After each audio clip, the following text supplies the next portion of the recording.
te damos la cordial bienvenida a nuestro programa Palabras de Vida Eterna. Este programa tiene el propósito de compartir el corazón de Dios a través de las Sagradas Escrituras. Desde ya te dejamos con la audición de este día.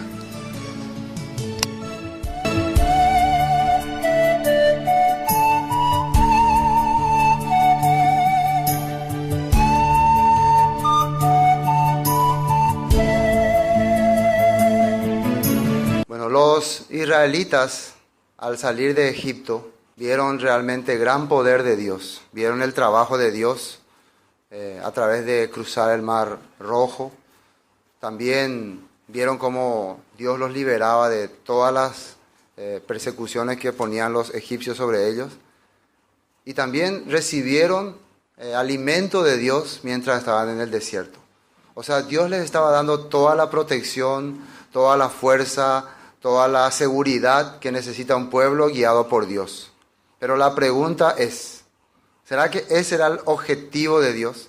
¿Será que eso es lo que Dios quería con su pueblo? Por ejemplo, comúnmente nosotros vamos a la iglesia, leemos la Biblia, porque queremos precisamente todas estas cosas que Dios empezó a darle a su pueblo, que son protección, seguridad, que te libre de tu enemigo, que te dé alimento, que te prospere. Eso es lo que nosotros buscamos, ¿no? ¿O no? Sí, eso es lo que queremos, anhelamos.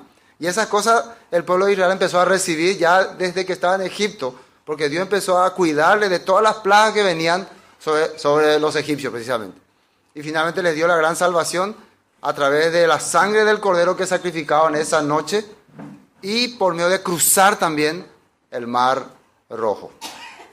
Ahora, el objetivo y el propósito de Dios por haber hecho todos estos milagros era precisamente lo que vamos a leer ahora en capítulo 19. Ese era el objetivo.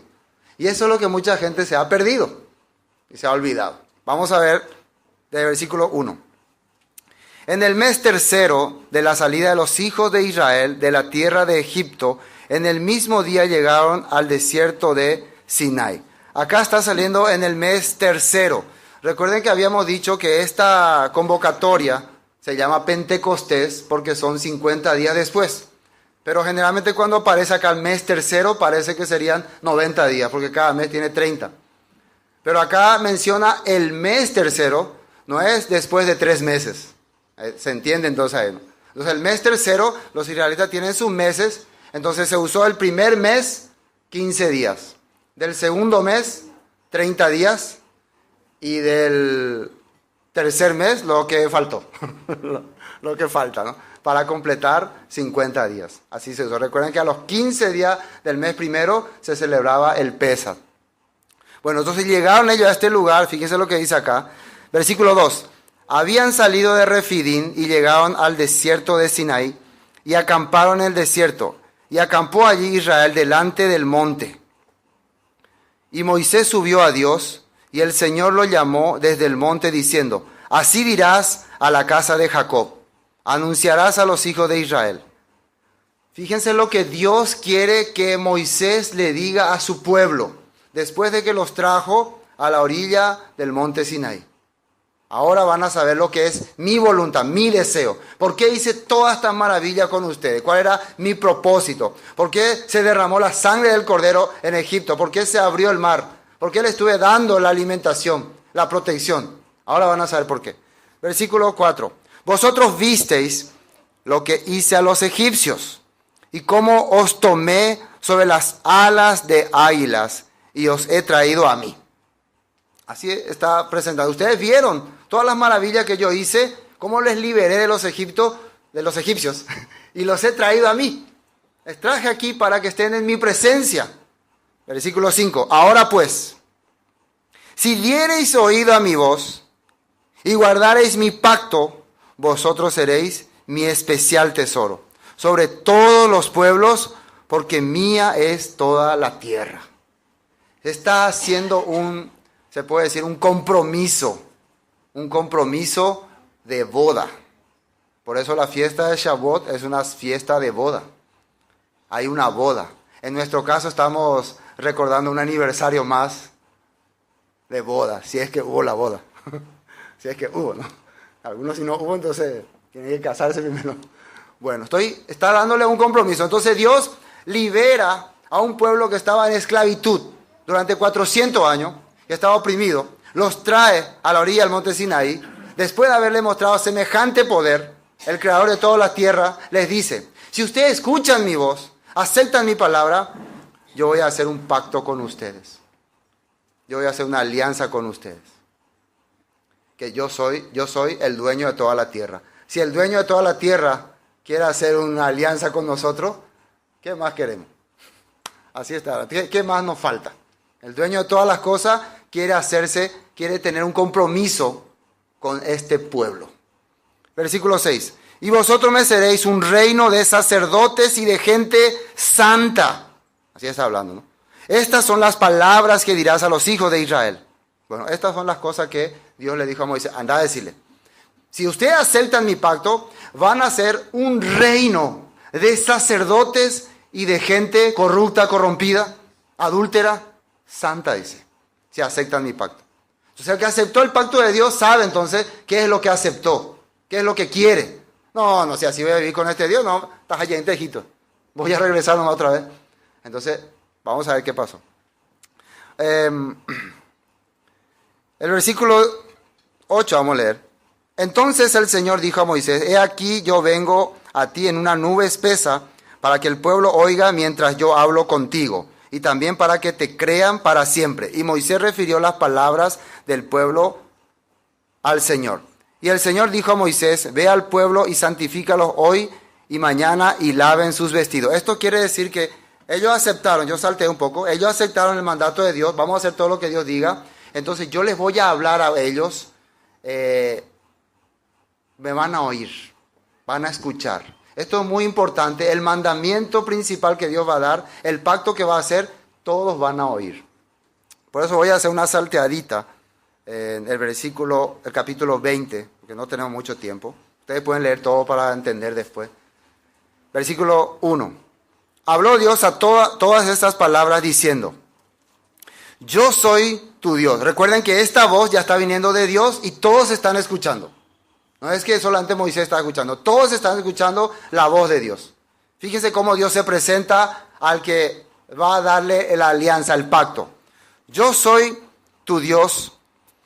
Todas estas palabras dicen: yo soy tu Dios, que te saqué de la tierra de Egipto de casa de servidumbre. No tendrás dioses ajenos delante de mí. Ese es el primer mandamiento que le da. O sea, no tendrás dioses ajenos. Ninguna cosa será más importante que yo.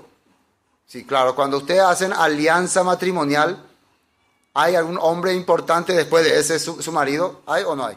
No hay. Entonces es igual, es la misma cosa. Cuando vos estás haciendo alianza matrimonial, tu marido es el más importante.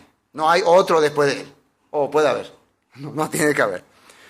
No tendrás dioses ajenos delante de mí. No te harás imagen ni ninguna semejanza a lo que está arriba en el cielo, ni abajo en la tierra, ni en las aguas debajo de la tierra. Este es otro compromiso que Dios hace con su pueblo. No te inclinarás a ella ni la honrarás, porque yo soy el Señor tu Dios, fuerte, celoso, que visito la maldad de los padres sobre los hijos hasta la tercera y cuarta generación de los que me aborrecen. Esto es muy importante entender. Acá dice que si nosotros adoramos las imágenes, adoramos los ídolos, esto va a repercutir por nuestras generaciones, la tercera y cuarta generación. Pero hay una cosa. ¿Cómo es lo que repercute? Por ejemplo, si hoy alguno de ustedes está escuchando la palabra de Dios que sale en la Biblia, que dice así, pero recuerda, pero mis padres me enseñaron que hay que ir a tal cosa, que hay que adorar tal. Entonces te da la opción de elegir. La influencia que te dio tu papá puede ser lo que caiga acá sobre vos. Entonces si vos decidís en ese momento cortar, entonces esta maldición no te aplica. No sé si me entienden. Pero aunque dice aquí, pero yo tengo que seguir mis padres, tengo que seguir sus consejos, entonces sigue esa maldición. Se activa esa maldición a la vida de esa persona. Para la famosa gente que quiere seguir las tradiciones, mis padres me enseñó, mi abuelito me enseñó, entonces aplica esta maldición. Versículo 6. Y hago misericordia a millares a los que me aman y guardan mis mandamientos. ¿Se dan cuenta la diferencia entre la maldición es hasta la tercera y cuarta generación? de los que no aceptan la palabra. Pero si aceptan la palabra, si este día yo decido cortar con esta tradición que vengo arrastrando por mis padres, yo voy a tener misericordia de Dios y esto va a extenderse a millares de personas. No hay límites. La bendición de Dios no tiene límite. El día que vos decías romper estas tradiciones que venía trayendo. Y hago misericordia a quien dice a millares, a los que me aman y guardan mis mandamientos. ¿A quién le hace misericordia a Dios? A los que le aman y guardan sus mandamientos. No tomarás el nombre de el Señor tu Dios en vano, porque no dará por inocente el Señor al que tomare su nombre en vano. ¿Y esto qué significa? Tomar el nombre de Dios en vano. Ah, Dios es así, Dios es así. No. Dios nos dejó en la palabra manera, forma, estilo de vida. ¿Cómo lo podemos ejemplificar en nuestra realidad? ¿Cómo podemos, por ejemplo, si soy una persona casada, cómo puedo tomar el nombre de mi marido o esposa en vano? Por ejemplo, andando desordenadamente, desubicadamente, andando con cualquiera, con otra persona. Entonces, lo primero que la gente dice, anda ahí fulana en Vireco. Así dicen lo primero, ¿no? Anda ahí fulano mena. Así se habla, ¿no? Entonces empieza a ensuciar el nombre de su marido. Cuando empieza a vivir una vida desordenada. Eso es tomar el nombre de Dios en vano.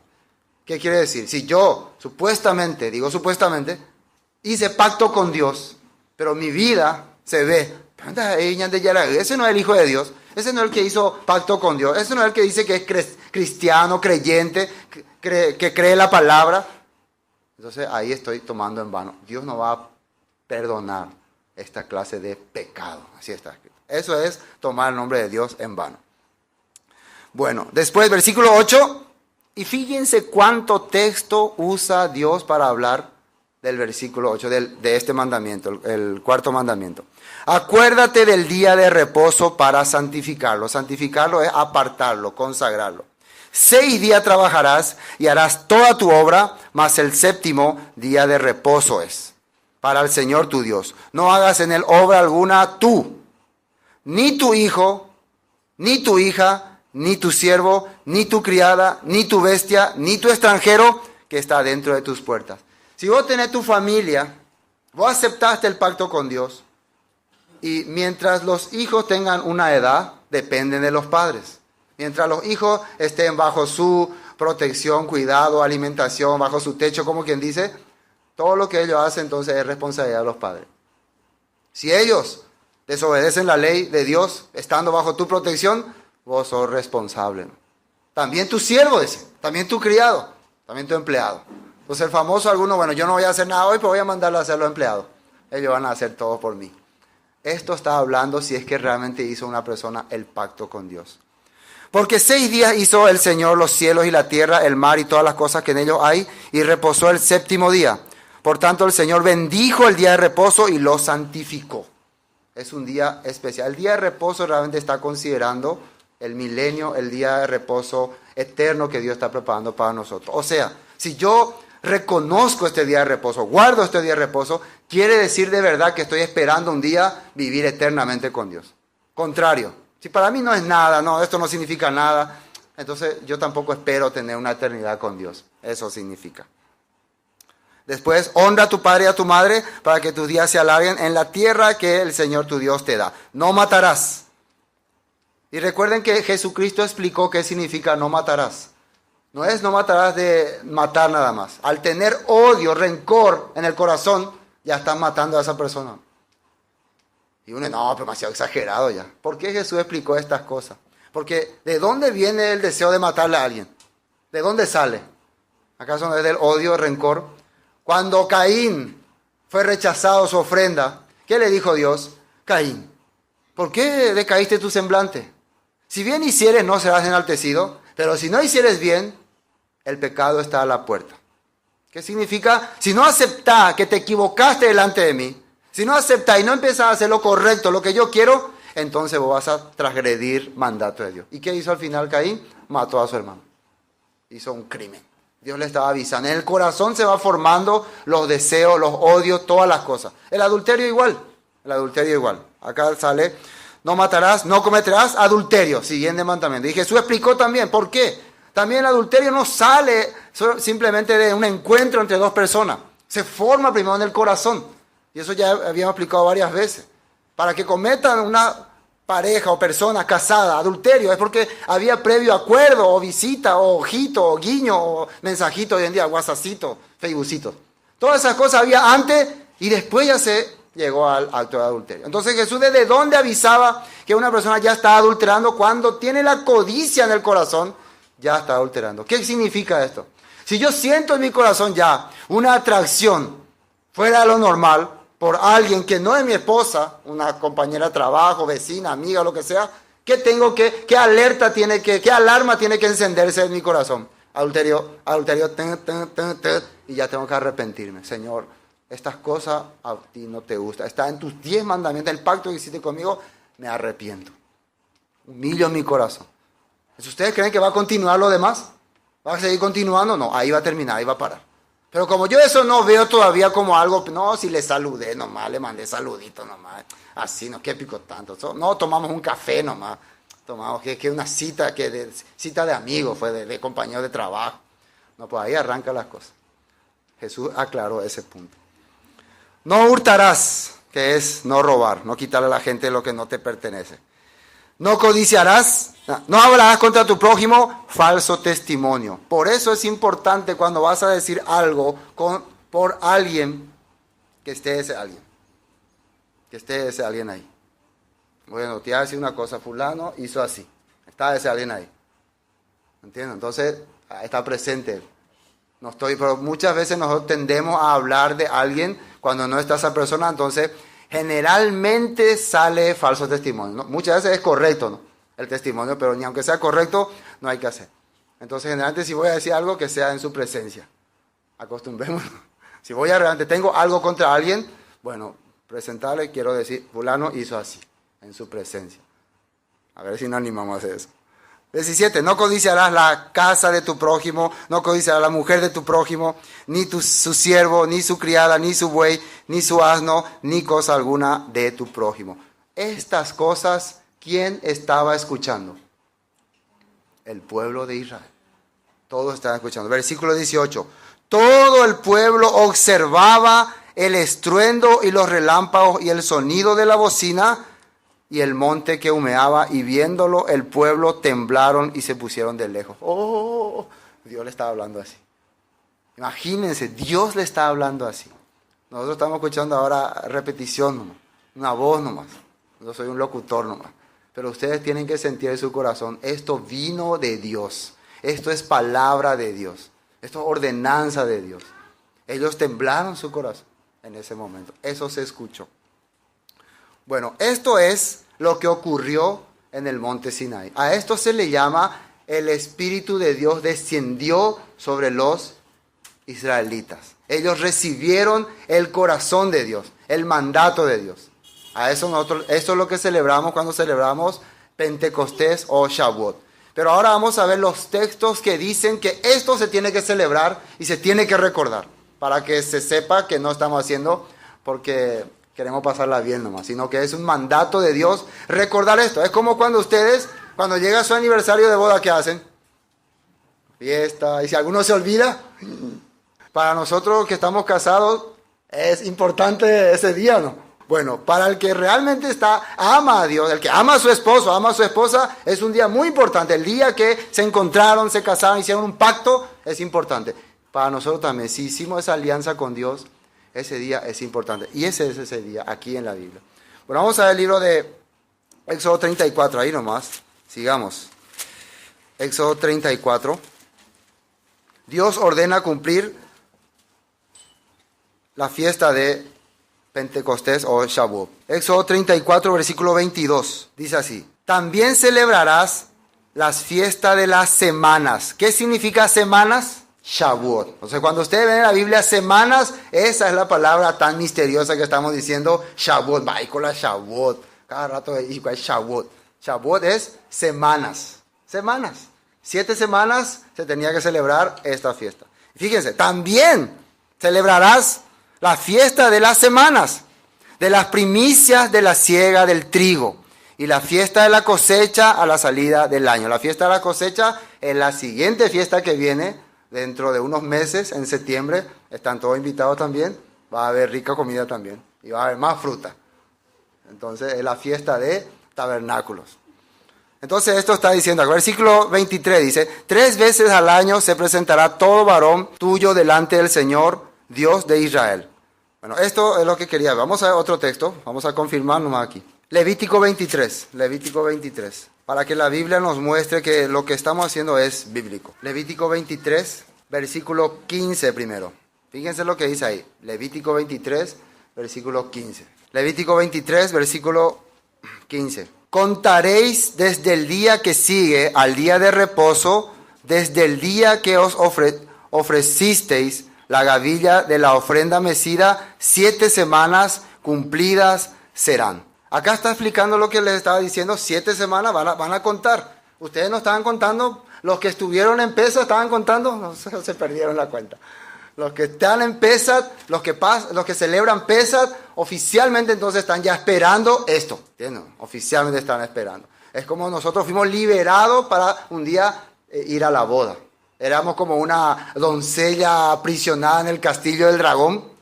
Y vino nuestro príncipe y nos liberó. ¿Para qué? Bueno, te liberé, ahora seguí tu camino. No, nos liberó nunca vieron los cuentos para llevarnos al castillo y hacer la gran boda. Entonces eso estaban esperando las personas. Bueno, el versículo 21. Estas fiestas, ¿hasta cuándo se van a hacer? ¿Hasta qué tiempo tenemos que hacerlas? ¿Esto ya era para antes, para el Antiguo Testamento, o tiene que continuarse? Eso es lo que vamos a leer en el versículo 23-21. Y convocaréis en este mismo día santa convocación. Ningún trabajo de siervo haréis, estatuto perpetuo en donde quiera que habitéis por vuestras generaciones. Ahora la palabra perpetuo, ¿hasta cuándo es? Y en donde quiera que habitéis, ¿en dónde es? En donde estemos, ¿no? Y convocaréis, ¿qué es? Tiene que llamar, vengan, reúnanse. Entonces, lo que estamos haciendo, hermanos, es algo que Dios mandó hacer a su pueblo para que recuerde realmente su pacto, su alianza. Eso estamos haciendo. Vamos a ver un texto más. Deuteronomio 16, para que queden nuestros archivos. Deuteronomio 16. Deuteronomio 16, versículo 9.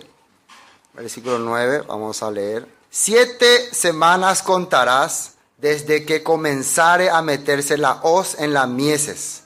Comenzarás a contar las 7 semanas y harás fiesta solemne de las semanas. Fiesta solemne es una fiesta importante, sagrada, especial. Es algo importante para tu vida. Eso Dios está diciendo. La fiesta importante de Shavuot. Al Señor tu Dios. De la abundancia voluntaria de tu mano será lo que dieres, según el Señor tu Dios te hubiere bendecido. Y es costumbre en esta fiesta traer y ofrecer a Dios lo que Dios te ha prosperado. Traerlo en el templo. Todo lo que nosotros estamos haciendo acá ahora es simbólico. Simbólico, ¿no? Después vamos a ir explicando. Pero al hacerlo simbólico quiere decir que hemos creído. Claro, el día que ustedes celebraron su aniversario de boda, no sé, con una cena, con cualquier algo así, ese día fue el día de la boda. No, era un acto simbólico de recordar realmente que ese día fue un día especial. De la misma manera, todo lo que nosotros hacemos, presentamos, es para recordar que ese día fue un día especial. Y dice que el día en que Dios le entregó la ley al pueblo de Israel, la montaña Sinaí estaba cubierta de flores. Floreció completo. Por eso nosotros adornamos con flores este local, para tener un poco de recuerdo. Bueno, versículo 10, ¿no? Y harás la fiesta solemne de las semanas al Señor tu Dios de la abundancia. Ya leímos, versículo 11. Y te alegrarás delante del Señor tu Dios, tú, tu hijo, tu hija, tu siervo, tu sierva, el levita que habitare en tus ciudades, y el extranjero, el huérfano, y la viuda que estuviera en medio de ti, en lugar que el Señor tu Dios hubiera escogido para poner allí su nombre. Esto ahora sabemos que es Jerusalén. Pero actualmente, como el templo está destruido, esto se celebra en donde quiera que habitéis. en donde quiera que habitéis. Pero ¿por qué está diciendo así? Porque llegará otra el tiempo en donde esto lo vamos a celebrar nuevamente en Jerusalén, ya junto al Mesías. ¿Y cómo tiene que estar el corazón, dice, al celebrar estas cosas? Ay, ya otra vez esta fiesta, que pérdida de tiempo, hay gasto de dinero. Y fíjense que para Navidad, Año Nuevo, eso nadie dice eso, ¿no? Pero cuando hace algo a mitad de año medio desconcertado. Entonces nosotros estamos arrancando con esto. Para el próximo año tiene que ser una de las cosas más importantes de nuestra vida y tiene que ser algo que alegre el corazón nuestro, nuestra familia, nuestros hijos, nuestro vecino, el huérfano de al lado, porque con todo vamos a compartir. Amén. Tiene que ser tiempo de alegría, de felicidad. Continúa leyendo, versículo 12. Acuérdate de que fuiste siervo en Egipto, por tanto guardarás y cumplirás estos estatutos. ¿Por qué tenés que hacer estas cosas? Porque vos eras un esclavo, que Dios te salvó. Y cada vez que vos hagas esta fiesta vas a recordar y estar agradecido de que fuiste liberado de esa opresión, de que estabas sin esperanza. Es igual que nosotros antes de recibir a Cristo en nuestro corazón estábamos sin esperanza, sin Dios. Por eso tenemos que recordar también el día en que el Espíritu de Dios cayó sobre nosotros. Pero estamos viendo ahora la parte antigua primero para ir a lo nuevo. Bueno, hasta aquí estamos viendo entonces las ordenanzas que Dios dio para celebrar esta fiesta. Se entiende que entonces es un mandato de Dios bíblico, no es solamente un capricho de alguna persona. Perpetuo, tiene que tener corazón alegre, tiene que traer cosas, todo está escrito en la Biblia. O sea que, hermanos, nosotros estamos haciendo algo bíblico, dicho por Dios y escogido por Dios. Ahora vamos a ver históricamente qué Dios nos quiere enseñar sobre esto. Y hay un libro que se dice que se estudia bastante en el tiempo de Shavuot. No sé si algunos saben qué libro es. Que el libro se estudia bastante y se asemeja mucho con Shavuot. O Dios no quería dejar un mensaje con ese libro. ¿Alguien sabe? Ruth. Vamos a ver el libro de Ruth. Vamos a tratar de hacer un rápido repaso del libro de Ruth, capítulo por capítulo. ¿Por qué el libro de Ruth? ¿Qué tiene que ver Ruth? ¿Qué hay en Ruth? Vamos a ver. Después del libro de Deuteronomio está Jueces y después está Ruth, libro de Ruth. Bueno, reseña. Ruth era una moabita que le conoció a su suegra Noemí. ¿Quién era Noemí? Noemí era una ciudadana de Belén, una judía, que por situaciones económicas se mudó a Moab, una tierra que no era Israel. En ese lugar le vino una dificultad, murió su marido, murieron sus 2 hijos y quedó ella sola, desamparada, con sus 2 nueras, una se llamaba Ruth, la otra Orfa. Al final, cuando ella le dice, regresen a su pueblo, vuelvan a casarse, yo voy a volver a mi país, he fracasado, no tengo esperanza, aparece esta moabita Ruth y le dice, yo no te voy a dejar, yo te voy a decir, yo aprendí contigo a conocer al Dios verdadero, tu pueblo será mi pueblo, tu Dios será mi Dios. Así le dijo, tu pueblo será mi pueblo, tu Dios será mi Dios. Ella decide unirse a ese pueblo, a pesar de que en Israel los moabitas eran menospreciados. Y vamos a ver, al tomar esa decisión, qué ocurre en la vida de Ruth. Bueno, Ruth capítulo 1, primero versículo 22. Fíjese lo que dice ahí. Así volvió Noemí y Ruth, la moabita, su nuera, con ella. Volvió de los campos de Moab y llegaron a Belén al comienzo de la siega de la cebada. ¿Qué significa esto? Cuando comenzaba la siega de la cebada, en la época de las primicias, en la época de Pesach. En ese tiempo empezaban a llegar ellos ahí, en ese lugar. Y saben ustedes que Ruth después fue se puede decir, a la quinta, a la granja, al campo de Boz, y empezó a trabajar ahí. Empezó a recibir la gracia. ¿Cómo trabajaban cuando los segadores recogían? Se caían algunas cosas, entonces estaba permitido que los pobres vengan y recojan eso. Quiere decir que Ruth iba a recoger los desperdicios que caían de los segadores de Boz. ¿Qué ocurre después? Esto es lo que empieza diciendo acá. Ahora capítulo 2. Nosotros estamos haciendo un repaso rápido, ¿no? Ustedes pueden leer todo el capítulo. Versículo 21, capítulo 2, versículo 21. Fíjese lo que dice ahí. Y Ruth la moabita dijo, además de esto me ha dicho, júntate con mis criadas hasta que hayan acabado toda mi siega. Y Noemí respondió a Ruth su nuera: mejor es, hija mía, que salgas con sus criadas y que no te encuentren en otro campo. Estuvo pues junto a las criadas de Booz, espigando hasta que se acabó la siega de cebada y la de trigo, y vivía con su suegra. Quiere decir que todo el tiempo de la siega de la cebada y la de trigo es precisamente la de Shavuot, la que estamos ahora recordando. Este es cuando se trae tus primicias de trigo. Acá no tenemos trigo porque no he encontrado en ningún lado. Pues normalmente eso es lo que se trae. El trigo se presenta a Dios. Entonces dice que Ruth estuvo trabajando todo ese tiempo ahí, hasta que se terminó, hasta que llegó el tiempo de formalizar el compromiso. Quédate ahí, le dijo su nuera. Trabaja con esa persona, no te vayas a otro lugar. Aquí hay algo especial. Ese hombre es un hombre que puede redimirnos, dice. Que puede hacer alianza con nosotros. Porque recuerden que Noemí y Ruth eran desamparadas. Igual que el pueblo de Israel que estaba en Egipto, era desamparado. Pero había alguien que iba a venir a hacer alianza con él. Entonces se está asimilando. Capítulo 3, versículo 1. Fíjense lo que dice. Después le dijo su suegra Noemí: hija mía, ¿no te he de buscar hogar para ti, para que te vaya bien? Ruth necesita un hogar. ¿No es vos nuestro pariente con cuyas criadas has estado? He aquí que él avienta esta noche la parva de las cebadas. Te lavarás pues y te ungirás. Atienda bien, te lavarás y te ungirás. ¿Qué le dijo Dios al pueblo cuando le dio el compromiso que tenía que hacer para prepararse para ese día? Tenían que lavarse y ungirse y estar listos, porque van a recibir una noticia importante. Ahora le está diciendo la voz de Dios, se puede decir Noemí, la misma cosa a Ruth, la desamparada.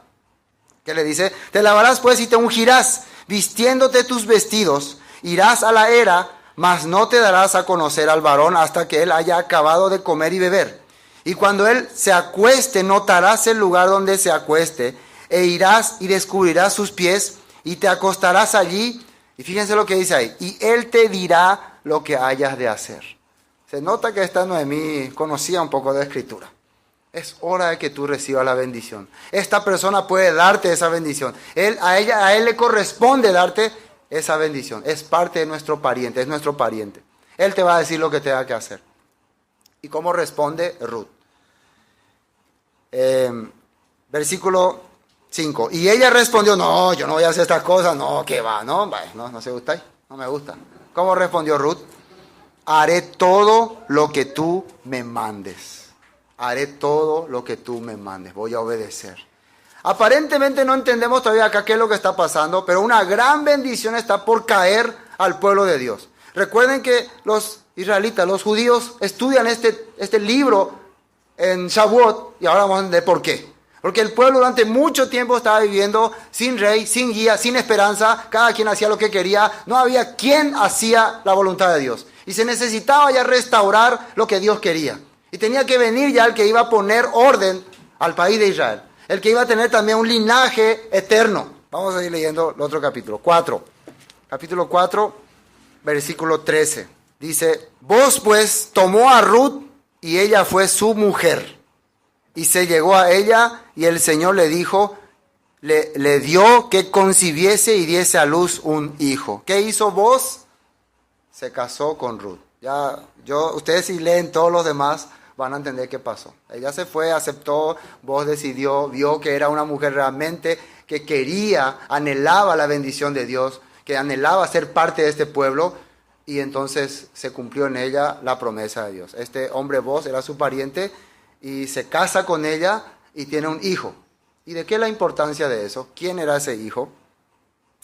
Y las mujeres decían, versículo 14, a Noemí: loado sea el Señor, que hizo que no te faltase hoy pariente, y cuyo nombre será celebrado en Israel. Este nombre va a ser celebrado en Israel, están diciendo las mujeres. Este nacimiento de este niño es una esperanza para nuestro pueblo. ¿De una moabita? El cual será restaurador de tu alma y sustentará tu vejez, pues tu nuera, que te ama, lo ha dado a luz, y ella es de más valor para ti que 7 hijos. Y tomando Noemí el hijo, lo puso en su regazo, y fue su aya. Y le dieron nombre las vecinas diciendo, le ha nacido un hijo a Noemí y lo llamaron Obed. ¿Quién es este Obed? Es el padre de Isaí, padre de David. Estaba naciendo el abuelo, Obed, abuelo de el rey David. Solamente para informarnos sobre este nacimiento, toda esta historia de Ruth. ¿Y quién sería el rey David? ¿Qué traería el rey David al pueblo de Dios? ¿Qué cosa iba a recibir el pueblo de Dios por medio de David? Bueno, vamos a ver ahora sobre el rey David entonces. En 1 Samuel capítulo 13. Estamos avanzando, ¿no? Para ir entendiendo un poco. ¿Por qué era importante el nacimiento de David que tenía que narrarse en un libro? ¿Quién sería David? 1 Samuel capítulo 13, versículo 8. Bueno, ustedes saben la historia que Dios pone a el rey Saúl como primer rey de Israel y le da mandatos y ordenanzas que tienen que cumplir. El objetivo de poner un rey en Israel es que restablezca al pueblo, que traiga al pueblo a la fe de Dios, que el pueblo durante muchos años había abandonado y había dejado. Ese era el objetivo. Pero ¿qué hace este rey Saúl? Totalmente lo contrario. Fíjense lo que dice en 13:8. Y él esperó 7 días conforme al plazo que Samuel había dicho, pero Samuel no venía a Gilgal y el pueblo se le desertaba. ¿Qué es lo que ocurre acá? Que va a haber una batalla con los filisteos y Samuel le dijo a Saúl, antes que yo llegue no vaya a hacer vos ningún sacrificio porque eso no te corresponde. Cuando yo llegue voy a hacer el sacrificio para ir a la guerra. Entonces voy a ir dentro de tantos días. Pero dice que no llegaba Samuel. Entonces Saúl dijo, yo puedo hacer también el sacrificio y él mismo decidió hacer. Yo voy a hacer, traigan acá el cordero. Se haya puesto el sacrificio. Esto dice que era trabajo únicamente de los sacerdotes, según la Biblia. O sea que si vos conocés la palabra, si conocés la escritura, vas a saber que eso no te corresponde. Pero nos damos cuenta que que está como rey no entendió este punto. Fíjense lo que dice acá, versículo 8,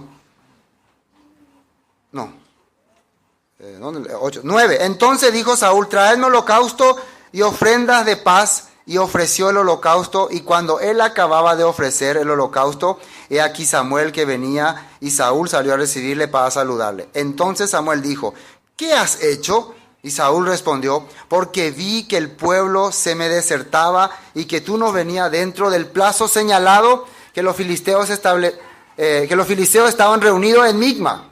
Me dije ahora, fíjense que él dice, me dije. ¿Qué quiere decir esto? Yo creí que no importaba, yo pensé que yo tengo que hacer. Me dije. Hay cuántas veces que nosotros decimos, yo creo que está igual a bien, yo creo que así también se le puede servir a Dios. Para mí que así también podemos servirle, yo creo que. Cuando no conocemos la escritura, siempre ocurre, me dije a mí mismo. Me dije, ahora descenderán los filisteos contra mí a Gilgal, y yo no he implorado el favor del Señor, me esforcé pues, y ofrecí holocausto. Entonces esto es lo que muchas personas piensan, no, yo me arrodillo y oro a Dios todos los días en mi casa, yo hago esto, yo prendo esto, yo voy, pero no hace lo que dice la palabra de Dios. Hace su esfuerzo, dedica su tiempo, pero no hace lo que dice la Biblia. Este es el pecado más grande. Fíjense lo que dice el versículo 13. Entonces Samuel dijo a Saúl, locamente has hecho. No guardaste el mandamiento del Señor tu Dios que Él te había ordenado. Pues ahora el Señor hubiera confirmado tu reino sobre Israel para siempre. Hubiera. Y esto hay que entender muy bien. Yo hice como a mí me pareció. Yo serví a Dios como yo creía. ¿Y qué es lo que estoy recibiendo de recompensa? Locamente hiciste. De Tauraín donde pesa lento, ¿no? Va a ir con la yapoa. Coangan de causare o patalan de reino. Se va a acabar tu reino. Yo hubiera confirmado para siempre. Pero va a terminar. Pero eso no es todo. Mas ahora tu reino no será duradero. Versículo 14. El Señor se ha buscado, y fíjense qué dice ahí, un varón conforme a su corazón. Un varón conforme a su corazón. El cual el Señor ha designado para que sea príncipe sobre su pueblo cuando por cuanto tú no has guardado lo que el Señor te mandó. Así está diciendo. Esto es muy importante. Dios encontró una persona conforme a su corazón, dice. Nosotros todavía no sabemos quién es aquí, ¿no? Pero los que leyeron la Biblia ya saben. Hemos leído su historia antes. Dios estaba viendo ¿quién realmente ama a mi pueblo? ¿Quién realmente me ama? ¿Cuál es la prueba de que vos le amás a Dios? Guardar su mandamiento. ¿Cuál es la prueba de que vos realmente no le amás a Dios? No te interesa sus cosas. Solamente querés recibir la bendición. Qué bendición, qué bendición. Que Dios me bendiga. Ay, qué bendición. Siempre, qué bendición, qué bendición. Pero ¿cuándo vas a empezar a hacer lo que yo quiero? A guardar mi mandamiento. Bueno, otro texto ahí en Samuel, capítulo 15. 1 Samuel, capítulo 15. Ahí cerquita nomás. Otro error de Saúl. Para confirmar que había todavía otra oportunidad, pero para confirmar que el que no quiere aceptar a Dios no va a aceptar, ni aunque le dé otra chance. Versículo 13, 15, 13. Vino pues Samuel a Saúl, y Saúl le dijo: bendito seas tú del Señor, yo he cumplido la palabra del Señor. Ahora, ¿qué es esto? Si nosotros leemos completo, una vez más Dios le dice: bueno, te voy a dar otra chance. Según la ley de Dios, llamado la Torá, los 5 libros de Moisés, hay un pueblo que a Dios le provocó ira y que juró que le iba a hacer guerra perpetuamente. ¿Cómo se llama este pueblo? Amalek. Van a hacerle guerra perpetuamente. Este pueblo me afligió, me hirió mi corazón, porque cuando los israelitas estaban saliendo de Egipto, ellos le atacaban a la gente más débil, más inocente. Por eso le declaró la guerra eternamente. Este pueblo es un pueblo maldito por Dios. Entonces la orden de Saúl, según la Torá, la ley de Dios, hay que acabar con este pueblo. Era: ve y acaba con ese pueblo. Niños, mujeres, ovejas, cabra, todo tienes que acabar. Sí, Señor, voy a cumplirla.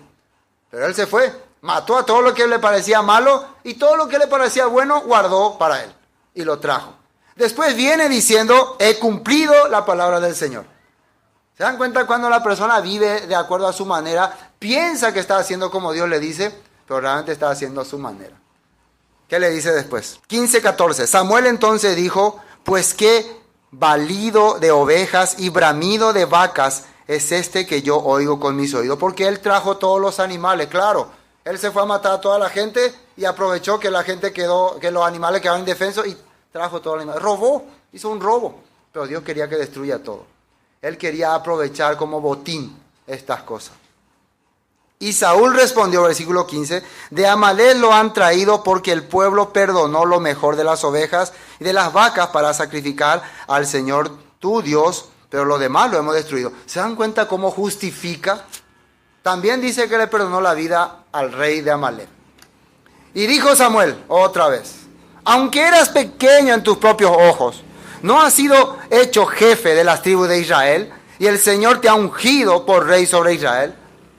Y el Señor te envió en misión y dijo: destruye a los pecadores de Amalek, hazles guerra hasta que los acabe. Eso fue la palabra de Dios.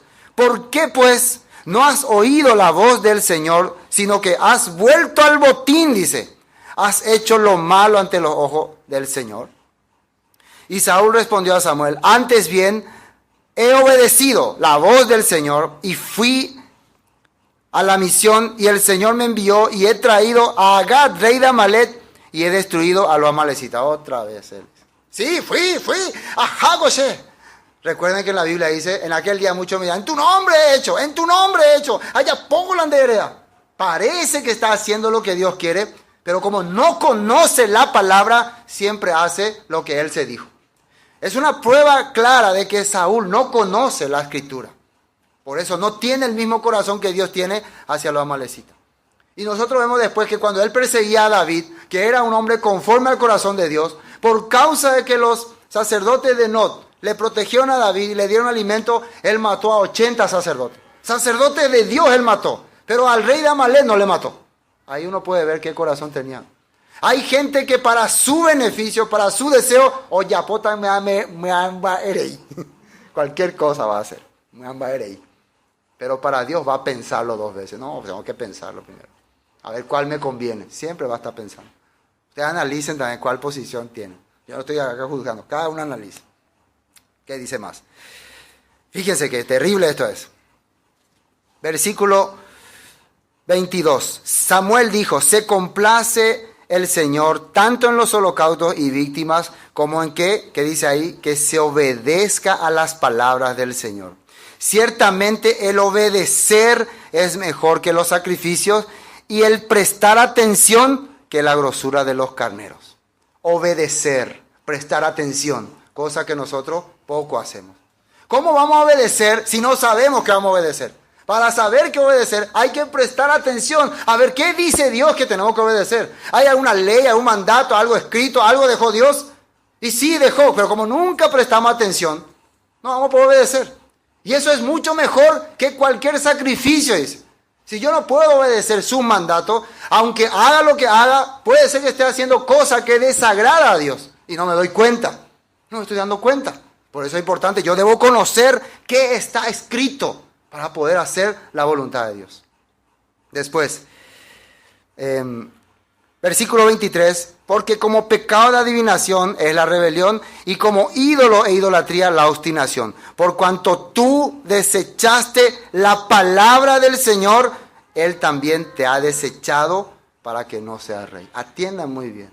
Desechaste mi palabra. Preferiste hacer tu deseo, tu voluntad. Bueno, yo también te voy a desechar. Voy a no hacer más estar a cargo de mi pueblo. Eso es contundente.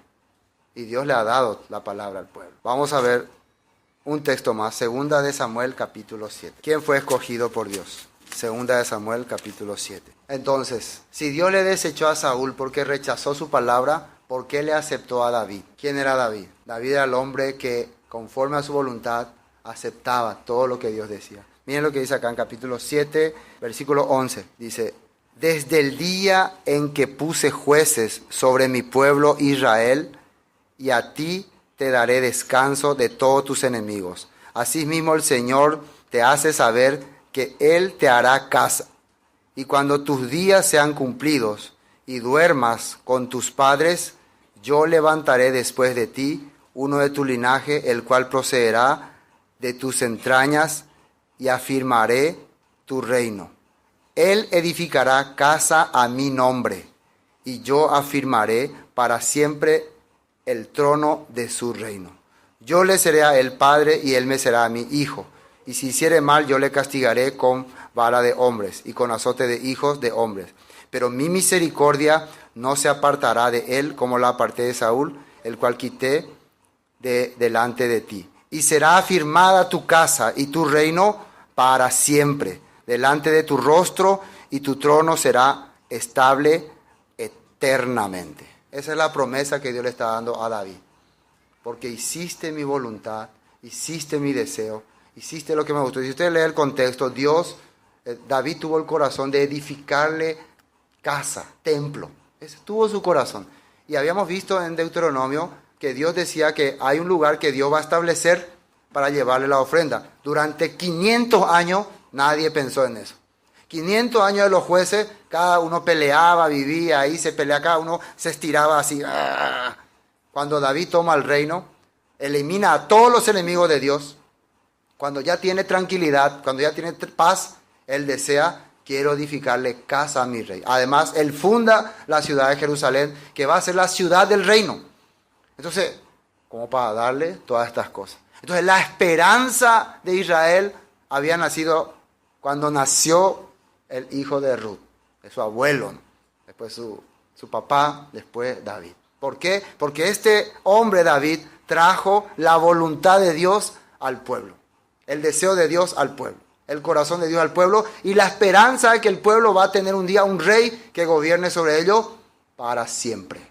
Esto es el Espíritu de Dios, el poder de Dios. Todas estas cosas estamos viendo aquí en la Biblia. Bueno, hasta acá está todo bien, todo lindo. Pero ¿qué pasó? Como siempre, el pueblo es rebelde y contradictor. No aprende. El pueblo después de David ocupó su reino, el rey Salomón. Tuvo un reino próspero, un reino realmente en abundancia, pero la riqueza cegaron su corazón. Empezó a casarse con muchas mujeres, empezaron a desviar su corazón y finalmente él se corrompió. Y por eso vino el juicio de Dios al pueblo de Israel y tuvo que dividirse el reino en dos partes. Las 2 tribus del sur, Judá, Benjamín, y las 10 tribus del norte, que fue llamado Israel o Efraín. Y ahí hubo una división, una guerra. Efraín se apartó de la ley, se apartó de la palabra, y vivió en idolatría, vivió en corrupción. Se fue, después de 200 años, fueron juzgados por Dios, fueron llevados hasta todos los extremos de la tierra por causa de su pecado. Judá permaneció parcialmente, porque en un principio guardaban la palabra, pero también vino el pecado sobre ellos y fueron llevados hasta Babilonia como esclavos. ¿Y quién estaba en Babilonia? Un hombre que tenía esperanza, que conocía la palabra. Vamos a ver, libro de Daniel. Daniel, ¿por qué vino este pecado? Daniel capítulo 9. Estamos haciendo para ir entendiendo exactamente todos los detalles. ¿Qué pasó con Daniel? Daniel capítulo 9. Daniel capítulo 9. Fíjense qué hacía Daniel ya en el cautiverio. ¿Por causa de qué estaba en el cautiverio? Otra vez, por causa de haber transgredido la ley de Dios. Entonces parece que se perdió la esperanza. Solamente el pueblo judío estaba acá reconocido. El pueblo de Israel ya estaba perdido, esparcido en el mundo. Vamos a leer el versículo 4, 9:4. ¿Qué dice ahí? Y oré al Señor mi Dios, e hice confesión diciendo: ahora, Señor Dios, grande, digno de ser temido, que guardas el pacto y la misericordia, ¿con quiénes? Con los que te aman y guardan tus mandamientos. ¿De dónde está sacando esto Daniel? ¿Dónde él se le sacó esto? De Éxodo 20. Yo sé que tú guardas el mandamiento con los que te aman y están contigo. Yo sé, está orando así. ¿Qué dice? Hemos pecado. La palabra pecado quiere decir transgredir tu ley. Hemos transgredido tu mandato, tu Torah. Hemos sido rebeldes a tu palabra. Hemos cometido iniquidad. Hemos hecho impiamente. Y hemos sido rebeldes y nos hemos apartado de tus mandamientos y de tu ordenanza. Este es el corazón de una persona quebrantada de corazón. Hemos hecho así. Hemos sido rebeldes. Hemos sido realmente inicuos. ¿Cómo es que puede entender estas cosas Daniel? ¿Cómo puede saber que han sido rebeldes, que han sido inicuos, que han sido todas estas cosas? ¿Cómo? Porque han transgredido la ley de Dios. Y en la ley de Dios, en los mandamientos de Dios, Deuteronomio 30 y otros, está escrito que si desobedecían mi mandato, yo los voy a llevar y los voy a esparcir por todas las naciones. Y van a ser cautivos. Por eso le está lamentando. Pero desde el lugar donde estuvieran, si se arrepintieren y se humillaren, desde ahí los voy a escuchar y voy a tener de ustedes misericordia. Y para confirmar esto, versículo 11, 9:11. Todo Israel traspasó tu ley, apartándose para no obedecer tu voz, por lo cual ha caído sobre nosotros la maldición y el juramento que está escrito, ¿dónde? En la ley de Moisés, siervo de Dios, porque contra él pecamos. Fíjense que está bien claro. Lo que está ocurriendo ahora con nosotros, el que estamos viviendo en cautiverio, es porque hemos transgredido tu ley y eso estaba escrito en la ley. La maldición de la ley cayó sobre nosotros. Alguien tiene que quitarnos esta maldición. Hemos sido culpables. Él está reconociendo. ¿Habrá alguna esperanza para este pueblo? ¿Podrá salvarse? No, vamos a continuar. Hay esperanza, pero lo importante que entendemos es por qué el pueblo estaba en transgresión y en pecado. Había dejado la alianza, el pacto que habían jurado guardar en el monte Sinai. Por eso estaban así. Así estaba su situación. ¿Cuál fue la esperanza que Dios le da? Promesa de restauración. La palabra restauración en hebreo es beforá. Y beforá quiere decir buenas nuevas o evangelio. ¿Entienden muy bien esto? Entonces, Dios había dejado la promesa de restaurar a su pueblo que se había perdido. A través de los profetas, a través de los escritos de estos profetas, le había dado esta promesa. Recuerden que antes de Daniel estaba también Jeremías y estaba también Ezequiel. A pesar de que ellos fueron llevados en cautiverio, parecía que al ir ellos en cautiverio se acabó la esperanza del pueblo. Opama a Israel, opama voluntad de Dios, pero no. Ellos dejaron, va a haber un tiempo en que voy a volver a rescatar a mi pueblo. Y vamos a ver esas promesas de restauración para luego ir a la restauración. El libro de Ezequiel 36. Ezequiel 36. Si ustedes ven el Ezequiel 36, el título que dice, ¿alguien encontró ya Ezequiel 36? ¿Qué dice el título?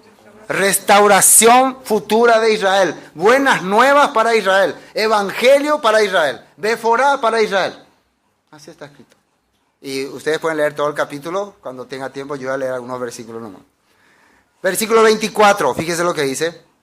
Y yo os tomaré de las naciones. ¿A quién está? Si la restauración es para Israel, ¿a quién le está hablando? A Israel. ¿De dónde dice que los tomará el 24? De las naciones. Paraguay está incluido. No, Paraguay no. Paraguay está incluido. Y yo os tomaré de las naciones y os recogeré de todas las tierras y os traeré a vuestro país. Voy a volver a traerle a su país. ¿Y qué va a hacer cuando le traiga a su país? La misma cosa que ocurrió en tiempo de los israelitas. Estaban en otro país, en otra tierra, y Dios se fue y los sacó de ahí para llevarle a la tierra que le había prometido a Abraham, Isaac y Jacob. La tierra de Canaán. La misma cosa está ocurriendo. Esparciré, y después ¿qué va a decir? Esparciré sobre vosotros agua limpia, y seréis limpiados de toda vuestra inmundicia, y de todos vuestros ídolos os limpiaré. Cuando salió el pueblo de Israel, pasó el mar rojo. Fueron purificados ahí.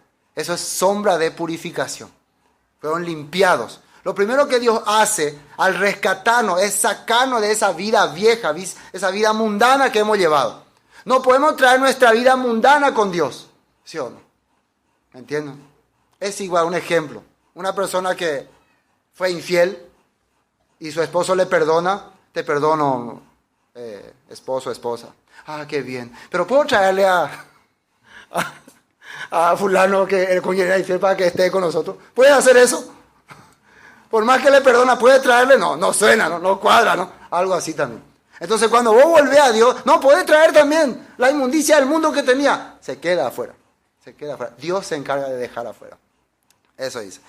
Y después de dejar afuera estas cosas, dice, os daré corazón nuevo, versículo 26, y pondré espíritu nuevo dentro de vosotros, y quitaré de vuestra carne el corazón de piedra, y os daré un corazón de carne.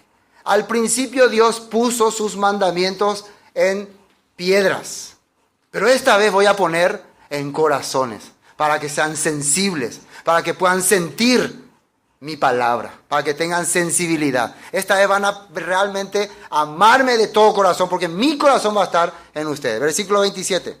Y pondré entre vosotros mi espíritu, y haré que andéis en mis estatutos, y guardéis mis preceptos, y los pongáis por obra. Recuerden que esto es promesa de la restauración. Van a tener mi espíritu. ¿Qué es el espíritu de Dios? La voluntad de Dios. Vamos a empezar a querer hacer lo que Él quiere, lo que a Él le gusta. Vamos a empezar a caminar como a Él le agrada. Y una de las pruebas es esta celebración que estamos haciendo. Una de las pruebas. Pequeña, pero prueba ya. Amén. Después, habitaréis en la tierra que di a vuestros padres, y vosotros me seréis por pueblo, y yo seré a vosotros por Dios. Y os guardaré de toda vuestra inmundicia, y llamaré al trigo, y lo multiplicaré, y no os daré hambre. ¿A quién llamaré? Al trigo, y lo multiplicaré, y no os daré hambre. El trigo es sombra de los cristianos. Esta fiesta es la fiesta de los primeros frutos de trigo que se trae, que Dios va a bendecir, va a darle su promesa, para que multipliquen. ¿Amén? Sí, pero hay más promesas. Ezequiel 37, ahí al lado no. Ezequiel 37. Y en Ezequiel 37, seguidamente de la promesa de restauración, arranca con un valle misterioso de huesos secos. Lleno de huesos secos. La restauración, ¿para quién tiene que ser? Para la gente que estaba muerta, para la gente que se había perdido, que no tiene esperanza. Pero ahora para ellos viene la esperanza. Esos que no tenían esperanza, esos que estaban muertos, que habían muerto en el exilio, pero habían confiado en esta promesa, Dios le escribe esto también. Y ustedes pueden leer todo, nos vamos a leer un poquito nomás, del versículo 11, yo voy a leer. Versículo 11, fíjense lo que dijo. Me dijo luego, hijo de hombre, todos estos huesos son la casa de Israel. Y aquí ellos dicen, nuestros huesos se secaron y pereció nuestra esperanza y somos del todo destruidos. ¿Por qué? ¿Por qué Israel dice eso? Porque está lejos de su patria, lejos de su Dios, adorando ídolos, viviendo en costumbres paganas, haciendo cosas que no le agrada a Dios. Entonces, endiñan en día, dicen, no hay esperanza para nosotros. Así ellos dicen, mi pueblo así clama. Pero, versículo 12, por tanto profetiza y diles, así ha dicho el Señor, he aquí yo abro vuestros sepulcros, pueblo mío, y os haré subir de vuestras sepulturas y os traeré a la tierra de Israel. Abro vuestros sepulcros, dice. Abro. Aunque estén ahí sepultados, aunque hayan muerto en cualquier país, pero han muerto con mi confianza, con mi esperanza, de ahí yo le voy a levantar. no se preocupen. Y sabréis, versículo 13, que yo soy el Señor, cuando abra vuestros sepulcros y os saque de vuestra sepultura, pueblo mío. ¿Y qué dice el versículo 14? Y pondré mi espíritu en vosotros, y viviréis, y os haré reposar sobre vuestra tierra, y sabréis que yo, el Señor, hablé y lo hice, dice el Señor. Yo voy a poner mi espíritu, va a descender sobre usted mi espíritu. Va a caer mi voluntad, mi deseo. Y van a entender, ese es nuestro Dios. Así van a entender. Pea la ñan de Dios. Era. Cuando apillamos mal a ese Dios. Manda y cuay ni mal a ese Dios, ni moho para hacer la aguatata. Ajá, arubi, ajá, perubi. Ahora entiendo quién es mi Dios. Realmente, quién es el que puso realmente el deseo de caminar en poder, caminar en sus pasos. Él es mi Dios. Ahora me van a conocer cuando me empiece a empujar hacia mi tierra, hacia mi destino verdadero, hacia el origen de las cosas. Me vuelva a mostrar el pacto antiguo. Así está escrito en la Biblia. Y hay más. 37:21. 37:21. Yo estoy salteando. Y le dirás, así ha dicho el Señor. He aquí, yo tomo a los hijos de Israel. Y fíjense de dónde le va a tomar a los hijos de Israel. Atiendan muy bien de dónde. Dice, entre las naciones a las cuales fueron, y los recogeré de todas partes y los traeré a su tierra. ¿Por qué fueron llevadas a todas las naciones? Como dijo Daniel, porque pecaron contra la ley de Dios. Porque transgredieron la ley de Dios, fueron llevados. Pero ahora la promesa acá en Ezequiel es que los va a volver a traer de todas las naciones. Después, y los haré una nación en la tierra, en los montes de Israel, y un rey. Y atiendan bien quién será ese rey. Será a todos ellos por rey, y nunca más serán dos naciones, ni nunca más serán divididos en dos reinos. Y el versículo 23, ni se contaminarán ya más con sus ídolos, con sus abominaciones, con todas sus rebeliones, y los salvaré, los salvaré. Va a venir alguien que va a salvarnos, nos va a dar la salvación. ¿De quién será que está hablando? Sigamos leyendo. De todas sus rebeliones con las cuales pecaron, y los limpiaré, y me serán por pueblo otra vez, y yo a ellos por Dios. Y el versículo 24 es interesante. Mi siervo David será rey sobre ellos, y todos ellos tendrán un solo pastor, y andarán en mis preceptos y mis estatutos, guardarán y los pondrán por obra. David vivía en esta época. En la época de Ezequiel vivía el rey David. ¿Alguien sabe? ¿Alguno? Puede ser que sí, puede ser que no. No. Habían pasado muchísimos años que David ya murió. Ya murieron sus hijos, sus nietos, sus bisnietos, sus tataranietos. ¿Por qué está diciendo que mi siervo David será rey sobre ellos? ¿A quién se está refiriendo? A uno que iba a salir del linaje de David. ¿Quién es? Cuando el ángel Gabriel vino a María, ¿se acuerdan qué le dijo? Este niño será llamado grande, hijo del Altísimo. Y el Señor Dios le dará el trono de David, su padre, dice. Así está escrito. Le dará el trono de David. ¿De quién está hablando aquí entonces? Si esto es para el futuro. Está hablando de Jesús. Él va a ser rey sobre todos esos que hayan sido rescatados de entre las naciones y que hayan recibido el Espíritu Santo de Dios. Así está escrito. Bueno, otra profecía. Jeremías 31. Y esta sí ya es una profecía bastante clara. Jeremías 31. Este es un texto que hemos escuchado muchísimas veces. Y ahora vamos a entender bien. Ahora sí se va a cumplir en nuestro corazón, de verdad. Jeremías 31, vamos a leer desde el versículo 10. Ustedes, como siempre, pueden leer más amplio en su casa, ¿no? Para entender. Yo, del versículo 10. Oíd palabra del Señor, oh naciones. ¿Nosotros quiénes somos? Las naciones, ¿no? Somos, puede estar acá Argentina, Brasil, cualquier nación que esté escuchando esto, escuchen mi palabra, dice. Pehendula sheñe. Hacedlo saber en las costas que están lejos y decid, el que esparció a Israel lo reunirá y guardará como el pastor a su rebaño. Eso quiere que hagamos saber. Ese mismo que esparció a Israel va a reunirlo y lo va a pastorear como pastor a su rebaño. ¿Quién dijo en la Biblia que era nuestro pastor? Yo soy el buen pastor. Mis ovejas oyen mi voz y me siguen. Y yo las conozco. Así está escrito. Jesús. Entonces, ¿quién está hablando? Jesús va a pastorearnos. Esto está en Jeremías. Dice más. 27. 27. Vamos a hacer una salteada rápido. 27. He aquí vienen días, dice el Señor, en que sembraré, y esto vayan a entender muy bien, la casa de Israel y la casa de Judá, de simiente de hombre y de simiente de animal. Simiente quiere decir semilla. Y si dice simiente de hombre y simiente de animal, ¿nosotros qué podemos entender? ¿Cuál es la semilla que tiene el hombre? Eso que trae acá, ¿no? Para reproducirse, ¿no? Tiene su semilla. Dios está diciendo que va a llegar el tiempo en que la casa de Judá, y escuchen bien, y la casa de Israel van a mezclarse con los animales. Entonces, quiere decir que van a juntarse con caballo y con vaca. ¿A quién los israelitas le llamaban animales? A los que no eran Judá ni Israel, a los gentiles. O sea, ñandebe. Ellos a nosotros nos llaman animales, porque como animales vivimos, como animales andamos. No tenemos educación. ¿A qué le llaman educación los israelitas? A la palabra de Dios. Cuando uno no tiene la palabra de Dios en su vida, es un animal. Anda como animal. Anda sin educación.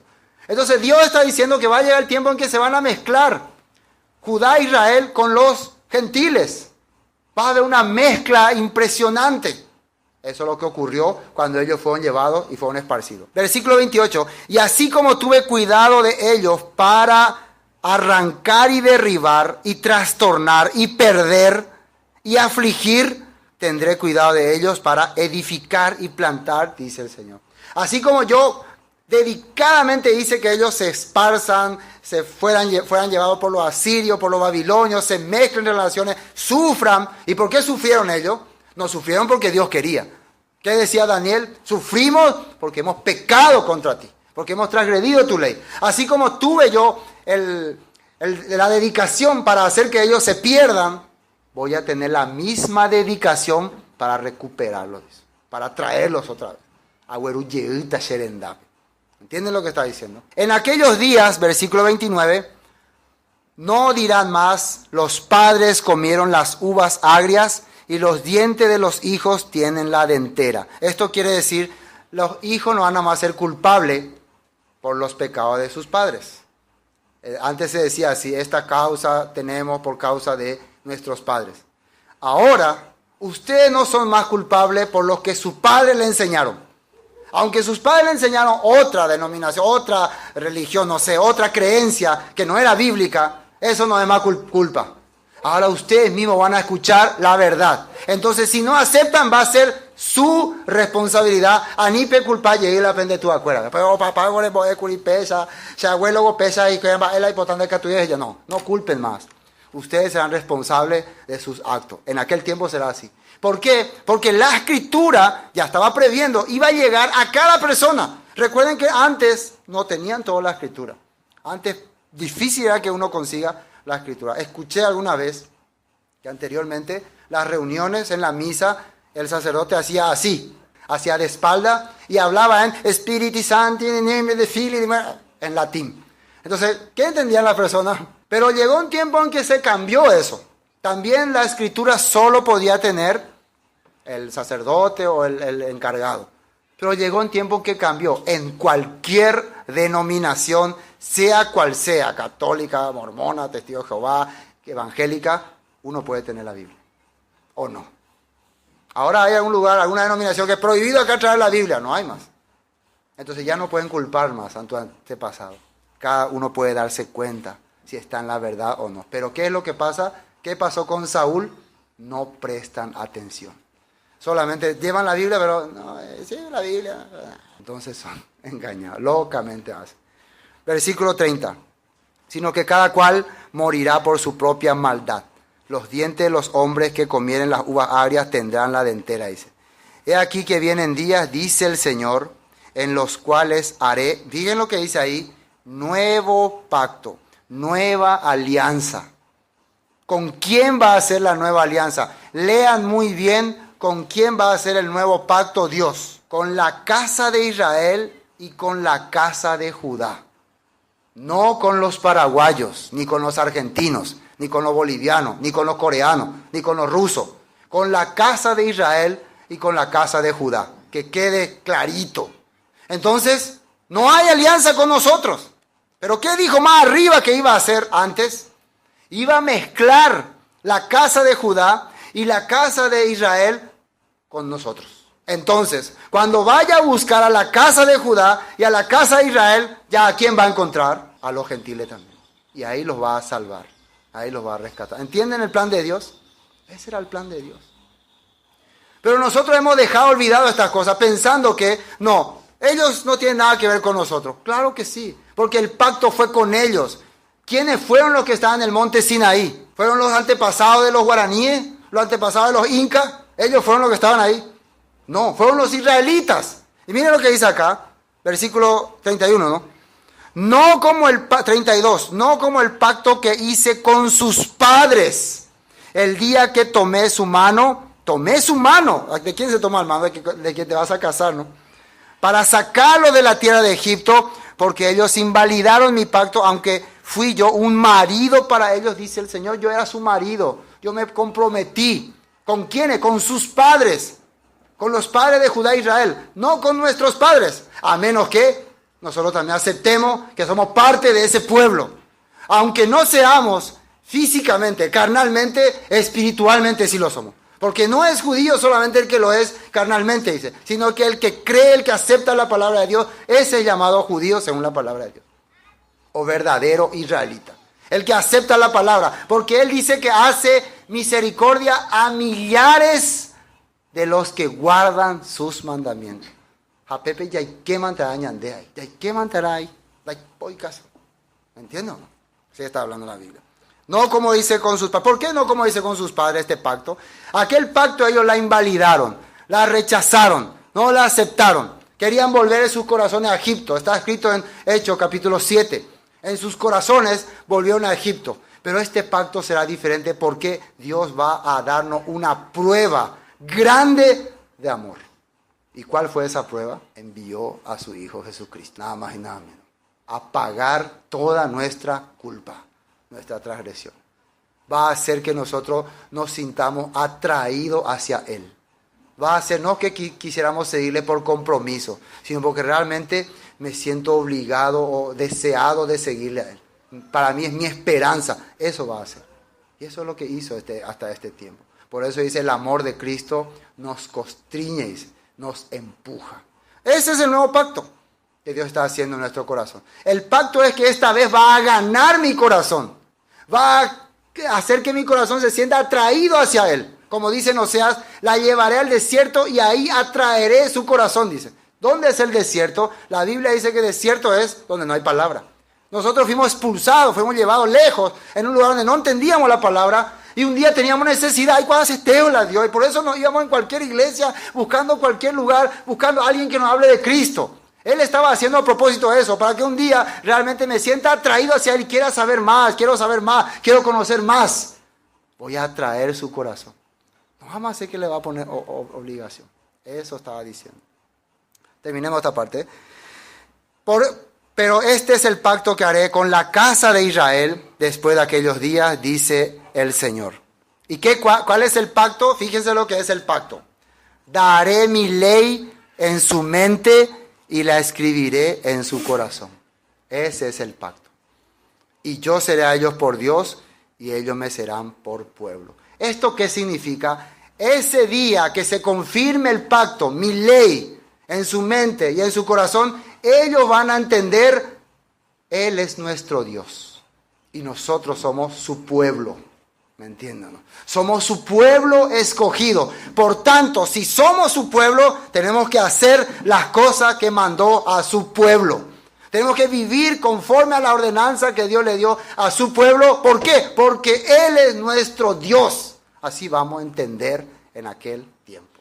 Así está escrito. Versículo 34. Y no enseñará más ninguno a su prójimo, ni ninguno a su hermano, diciendo, conoce al Señor, porque todos me conocerán, desde el más pequeño de ellos hasta el más grande, dice el Señor. Porque perdonaré la maldad de ellos y no me acordaré más de su pecado. ¿Por qué no se va a acordar más de nuestro pecado? ¿Qué dijo arriba? Perdonaré. ¿Cómo fue que perdonó Dios nuestro pecado? Cargando en su Hijo y Él llevó todo. Tiró nuestra maldición en Él. Al tirar su maldición en Él, cómo nos mira a nosotros, ya no nos ve como culpable. Ahora nos puede recibir otra vez, nos puede aceptar otra vez. El caso de Oseas. Oseas también va y rescata a su esposa. ¿Con qué corazón? No tiene en cuenta todo lo que le hizo su esposa Gomer. La rescata y se vuelve a casar con ella y le dice, vas a ser mi esposa para siempre, sin importar lo que haya hecho. Entonces eso hace que el corazón de Gomer se hunda de amor hacia Oseas. Igual, al ver Dios, al ver nosotros, el amor tan grande que tuvo, a pesar de lo terrible que fuimos, y nos amó, hace que nosotros nos hundamos hacia Él. Hasta aquí el Antiguo Testamento de la promesa. Ahora vamos a la confirmación. Vamos al libro de San Mateo. Cuando viene Jesucristo, el que va a restaurar, San Mateo capítulo 3. San Mateo capítulo 3. Fíjese lo que dice ahí. San Mateo capítulo 3, versículo 11. 3:11. Yo a la verdad os bautizo en agua para arrepentimiento. ¿Qué es arrepentimiento? Regresar a la palabra. Pero el que viene tras mí, cuyo calzado yo no soy digno de llevar, es más poderoso que yo. Él los bautizará en Espíritu Santo y fuego. Él va a hacer que ustedes se hundan en la verdad, se hundan en la palabra y crean en su palabra y vivan su palabra. Eso es Espíritu Santo y fuego. Su aventador está en su mano y limpiará su era y recogerá su trigo. Otra vez, la fiesta de Shavuot, se está recogiendo el trigo. En el granero y quemará la paja en fuego que nunca se apagará. El trigo va a ser recogido, la paja va a ser echada. Otro, San Mateo, capítulo 4, versículo 17. 4:17. Lo que Jesús empezó diciendo al arrancar su ministerio. 4:17. Desde entonces comenzó Jesús a predicar y a decir, arrepentíos porque el reino de los cielos se ha acercado. Cuando arranca su ministerio, ¿qué dice? Arrepiéntanse. ¿Qué es arrepentirse? Regresen a la Escritura, porque el reino de los cielos es el reino que Él va a venir a establecer, que estaba escrito en Ezequiel, que se le había jurado a David. Se ha acercado. Arrepentíos y porque el reino de los cielos se ha acercado. Eso es otro texto. Vamos ahora a San Juan capítulo 7. San Juan capítulo 7. Libro de San Juan capítulo 7. El versículo 38. Fíjense lo que pasa aquí. 7:38. El que cree en mí, como dice la Escritura, de su interior correrán ríos de agua viva. Si ustedes pueden creer, como está escrito, va a empezar a correr de su interior ríos de agua viva. Versículo 39, 7:39. Esto dijo, ¿de qué cosa? Del Espíritu que habían de recibir los que creyesen en Él, dice. Como dice la Escritura. Pues aún no había venido el Espíritu Santo porque Jesús no había sido aún glorificado. Entonces está dando una promesa de que va a descender el Espíritu en todos los que estén creyendo en Él, como está establecido en la palabra de Dios, en la Escritura. San Juan 14, versículo 20. San Juan 14, versículo 20. 14:20. En aquel día, ¿cuál es el día en que la persona va a recibir el corazón de Dios? Vosotros conoceréis que yo estoy en mi Padre y vosotros en mí y yo en vosotros. El día en que descienda sobre usted el conocimiento de la verdad, van a entender que yo estoy con ustedes. El que tiene mis mandamientos, versículo 21, y los guarda, ese es el que me ama. Y el que me ama será amado por mi Padre, y yo le amaré y me manifestaré a él. Le dijo Judas, no Iscariote, Señor, ¿cómo es que te manifestarás a nosotros y no al mundo? ¿Cuál será la prueba? Respondiendo Jesús le dijo, el que me ama, fíjense que hará, mi palabra guardará, y mi Padre le amará, y vendremos a él y haremos morada en él. Yaikota gendive, vamos a vivir con él. El que me ama, ¿y qué hace? Guarda mi mandamiento. Contrario, el que no me ama, no quiere saber nada de mí, no guarda mis palabras, no hace caso a lo que está escrito, como dice la Escritura. Y la palabra que habéis oído no es mía, sino del Padre que me envió. Esta palabra es que estaba escrito aquí. Versículo 25, os he dicho estas cosas estando con vosotros, mas el Consolador, el Espíritu Santo, quien el Padre enviará en mi nombre, Él os enseñará todas las cosas, y miren lo que dice ahí, os recordará todo lo que yo os he dicho. ¿Cuál es el trabajo del Espíritu Santo? Enseñarnos todas las cosas y recordarnos todas las cosas para que vivamos conforme a su voluntad, a su deseo. Si es que ha llegado en nosotros, si es que está en nosotros el Espíritu Santo, haremos como Él ha dicho. Bueno, otro texto. Hechos capítulo 1. ¿Qué pasa en Hechos capítulo 1? Dice así. Versículo 6, Hechos capítulo 1, versículo 6. Entonces los que se habían reunido le preguntaron, diciendo, Señor, fíjense lo que le dicen, ¿restaurarás el reino a Israel en este tiempo? ¿Qué es lo que le preguntan? ¿Vas a restaurar a Israel? ¿O vas a darnos la salvación? Y es la misma cosa. Pero nosotros no entendemos así, ¿no? ¿Vas a traer la salvación a tu pueblo? Así le pregunta. En este tiempo quería decir, en la época en que ellos están viviendo. ¿Qué le dice Jesús? Y les dijo, no os toca a vosotros saber los tiempos ni las sazones que el Padre puso en su sola potestad. Eso Dios sabe el tiempo en que será restaurado Israel. Pero recibiréis, fíjense lo que le dice acá, van a recibir poder cuando haya venido sobre vosotros el Espíritu Santo y me seréis testigos. Cuando venga el Espíritu Santo, vamos a tener un poder. ¿Qué poder? El poder de poder vivir conforme a su palabra y de ser testigos. Si ese poder no tenemos, entonces, ¿qué es lo que recibimos nosotros? Me seréis testigos, ¿dónde? En Jerusalén, en toda Judea, en Samaria y hasta Paraguay. Amén. Sí, hasta lo último de la tierra. Hasta ahí también. Entonces nosotros tenemos que ser testigos, ¿no?, de estas cosas. Gracias a Dios estamos siendo testigos ahora. Estamos testificando su palabra, su voluntad. Tal vez en pequeña escala todavía, ¿no?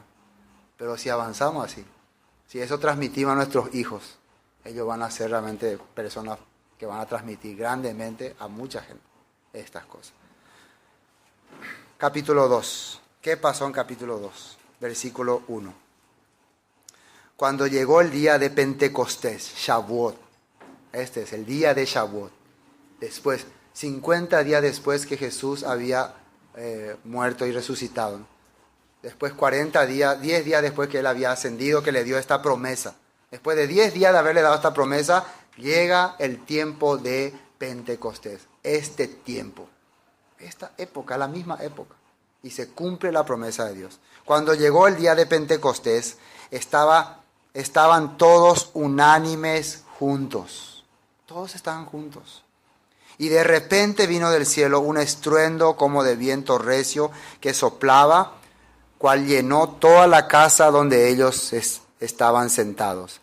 Y se les aparecieron lenguas repartidas como de fuego, asentándose sobre cada uno de ellos. Esta vez las lenguas fueron y se introdujeron en sus corazones y empezaron a hablar. En el monte Sinaí ellos escuchaban en lenguas. Hay que entender muy bien esto. Según la tradición judía, esto es tradición judía, los israelitas, en ese tiempo no había solamente israelitas, había también extranjeros. Había egipcios esclavos, había también esclavos que los egipcios habían traído. Entonces cuando escuchaban ellos la voz de Dios, escuchaban en su lengua, en su lenguaje. ¿Por qué no había quien hablaba? Porque todavía ellos estaban todos duros de corazón. Ahora directamente de Dios escucharon. Esta vez el nuevo pacto se está cumpliendo acá. Este es el cumplimiento del nuevo pacto. Desciende sobre esas personas que han guardado la palabra, que han visto la obra de Dios, que han aceptado recibir la promesa, que son estos discípulos. Eran 120, dice acá. Sobre ellos desciende este poder y ellos empiezan a hablar en lenguas. ¿Qué eran esas lenguas? Idiomas. Porque en ese lugar habían diferente tipo de personas. Y vamos a ver qué empezaron a hablar. Versículo 5. Moraban entonces en Jerusalén judíos, varones piadosos de todas las naciones bajo el cielo. Y hecho este estruendo, se juntó la multitud y estaban confusos porque cada uno les oía hablar en su propia lengua. Estas personas eran galileos, los discípulos de Jesús. Eran personas, no eran muy profesionales, eran prácticamente gente común. ¿Cómo van a estar hablando idiomas tipo francés, ruso, alemán, así? Miren lo que dice acá. Y estaban atónicos maravillados diciendo, mirad, ¿no son galileos todos estos que hablan? ¿Cómo pues le oímos hablar cada uno en nuestras lenguas en las que hemos nacido? Partos, medos, elamitas y los que habitamos en Mesopotamia, en Judea, en Capadocia, en Ponto, en Asia, en Frigia, en Panfilia, en Egipto y en las regiones de África, más allá de Cirene. Y romanos aquí residentes, tanto judíos como prosélitos. Prosélitos son convertidos al judaísmo. ¿Qué le escuchaban hablar? Ver si continúa, ¿no? Cretenses y árabes, les oímos hablar en nuestras lenguas, ¿qué cosa? Las maravillas de Dios. Y bueno, ¿qué será lo que para nosotros es las maravillas de Dios? En el monte Sinaí, ¿qué fue lo que el pueblo escuchó y eran las maravillas de Dios? ¿Qué era? Los mandamientos, las ordenanzas de Dios, los decretos de Dios. Ahora esta gente en el nuevo pacto están recibiendo otra vez esas maravillas en sus corazones. Y estaban todos atónitos y perplejos diciéndose uno a otro, ¿qué quiere decir esto? ¿Qué será esto que está ocurriendo? Es el nuevo pacto confirmándose en los discípulos. Después, ¿qué harían esos discípulos? Transmitirían este mensaje a, como le dijo Jesús, Samaria, Judea y hasta los confines de la tierra. Por eso recibieron dones especiales de poder comunicarse con las personas. Y esa gente recibiendo este espíritu empezaría a cambiar su vida y a ser realmente personas conforme a la voluntad de Dios. Y para terminar, vamos a leer un último texto que confirma quién recibió el Espíritu Santo de Dios y quién no. Gálatas capítulo 5. Gálatas capítulo 5. Con esto confirmamos. ¿Cuál es la prueba de que yo realmente he hecho el nuevo pacto con Dios en mi corazón? ¿Cuál es esa prueba contundente? No hay vuelta atrás. Gálatas capítulo 5, versículo 16. Gálatas 5, 16. Fíjense lo que dice ahí. Digo pues, andad en el Espíritu y no satisfagáis los deseos de la carne. Si dice andar en el Espíritu, quiere decir, vivan conforme al pacto, a la alianza que Dios hizo con ustedes. Y si no sabemos qué es ese pacto, esa alianza, bueno, vuelvan a escuchar todo lo que hemos hablado desde que comenzamos este culto. Entonces van a saber. Andad en el Espíritu y no satisfagáis los deseos de la carne, porque el deseo de la carne es contra el Espíritu, contra el pacto, contra la alianza. Nuestra carne se rebela contra la alianza que yo he hecho en el voto matrimonial. Yo he hecho un voto hasta que la muerte nos separe, fieles, pero mi carne, mi deseo, sea otro lado, ya posee otra cosa. ¿Sí o no? Aunque yo he hecho ese juramento ahí entre el altar, pero mi carne siempre se quiere ir a otro lado, siempre quiere mirar otras cosas. Entonces, tienes que rechazar estas cosas. Si vas a vivir en el Espíritu, vas a vivir conforme al pacto que hiciste con Dios. Porque el deseo de la carne es contra el Espíritu y el Espíritu es contra la carne, y estos se oponen entre sí para que no hagáis lo que quisieres. Pero si sois guiados por el Espíritu, no estáis bajo la ley. ¿Qué quiere decir bajo la ley? Bajo condenación, bajo maldición. Porque si vos estás haciendo las cosas contrarias a la ley, sí o sí vas a estar bajo su dominio, bajo su poder, bajo su sistema. Pero si soy guiado por el Espíritu, ¿y qué es el Espíritu? La voluntad de Dios hace que viva conforme a la palabra, no vas a estar bajo maldición, no vas a estar bajo condenación, sino vas a vivir conforme a lo que Dios quiere. ¿Qué es? Versículo 19. Y manifiestas son las obras de la carne. Estas son las obras que se oponen al pacto, a la alianza, al Espíritu, a la ley. Fíjense cuáles son. Si por ahí alguno conoce o ve a su lado, ya va a identificar. Adulterio, fornicación, inmundicia, laxivia, malos deseos, pensamientos corruptos, idolatría, sentir algo especial por cualquier cosa, más que Dios. Y atiendan muy bien estas cosas. Hay veces que la persona no entiende este punto y no capta. Nosotros muchas veces estamos entusiasmados por algo más que Dios, más que su palabra, más que conocer a Dios. Esa es la verdad. Idolatría, hechicerías, enemistades, pleitos, celos también. Cuando uno, ¿con quién estará fulano? ¿Con quién dará? Ese celo excesivo que ya te enferma, que te parece luego, ¿no? Ese es un síntoma de estar contra la voluntad de Dios. Después, iras, contienda, disensiones, herejías, envidias, homicidios, borracheras, orgías y cosas semejantes a estas, acerca de las cuales os amonesto, como ya lo he dicho antes, que los que practican tales cosas, fíjense lo que dice ahí, los que practican tales cosas, los que están pensando que esto es correcto, que esto es bueno, no heredarán el reino de Dios. Porque en el reino de Dios van a estar los que aceptaron el pacto, los que hicieron una alianza firme con Dios y con su Hijo Jesús. Amén. Sí.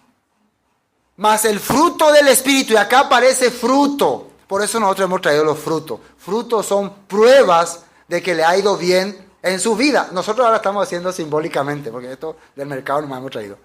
Pero generalmente uno traía el fruto de su trabajo, ¿no? De su dedicación, de su esfuerzo. ¿Sí o no? Entonces, si te ha ido bien, si has plantado bien, trae el fruto y ofrece a Dios. ¿Qué está refiriéndose? ¿Qué es lo que nosotros tenemos que traer ahora a ofrecer a Dios? ¿Solamente estos frutos? No, nuestra vida, nuestro andar, nuestro caminar. Por su fruto los conoceréis, dijo Jesús. Va viendo cómo camina, viendo cómo anda, cómo dicen, hacen las cosas, vas a reconocer si realmente es buen árbol o mal árbol. Entonces, si ustedes traen acá algunos frutos que no salieron muy bien, quiere decir que el árbol estaba muy malo. Nosotros tenemos que presentarnos ante Dios ahora, como fruto ante Él. ¿Sí? Nuestros actos. Por eso dice, mas el fruto del Espíritu.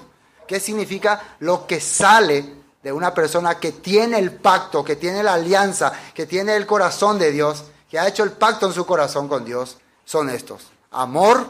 Claro, vos con tu marido, ¿cómo te sentís? Odiándole cada rato, te odio, te odio, te odio, te odio. Así le mirás, te odio. Así no. Te amo, cada día. Gozo. Cuando vos estás con tu marido, estás feliz. Cuando no está él, está triste. ¿Sí o no? Y con tu esposa también, ¿no? Después, paciencia.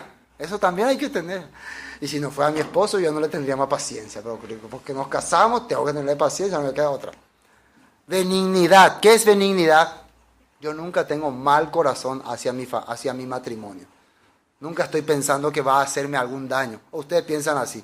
Por ahí mi esposo a la noche cuando duermo me ahorca. No, o me roba, o me asalta, o se va con todas mis cosas. No, el que tiene realmente un compromiso serio, tiene un corazón siempre lo mejor. Mi esposo, mi esposa siempre piensa lo mejor para mí. Así tiene su corazón. Benignidad. Bondad. Siempre está con corazón amable, agradecido. Fe. ¿Qué es fe? Cree, acepta. Es fiel, eso es fe también. Mansedumbre, siempre es bueno. Templanza, contra tales cosas no hay ley, dice. Claro, si todas estas cosas se manifiestan en tu vida, ¿qué ley es lo que te falta? ¿Qué ordenanza es lo que te falta? Si estás haciendo precisamente todo lo que Dios quiere, todo lo que Dios ordena, entonces no hay ley, dice. No hay quien te juzgue si vos vivís de esta manera. Eso está hablando. Pero los que son de Cristo han crucificado la carne con sus pasiones y deseos. Si vivimos por el Espíritu, andemos también por el Espíritu. No nos hagamos vanagloriosos, irritándonos unos a otros, envidiándonos unos a otros. Si nosotros hemos creído en Jesucristo, en su pacto, en su alianza, empezamos a vivir conforme a su palabra, no siendo vanagloriosos. Amén. Nosotros, por la gracia de Dios, hemos tenido esta oportunidad de celebrar, de estar celebrando esta fiesta de Pentecostés, Shavuot, caída del Espíritu Santo que desciende sobre nosotros. Es una manera de confirmar que nosotros estamos realmente firmes en ese pacto que un día hemos recibido. Y los que no han recibido pueden entonces tener este tiempo para recibir delante de Dios el corazón de Dios. Yo quiero también confirmar el próximo año ese pacto con Dios en mi corazón. La alianza que Dios ha hecho con su pueblo. Amén. Bueno, hoy hasta aquí vamos a compartir.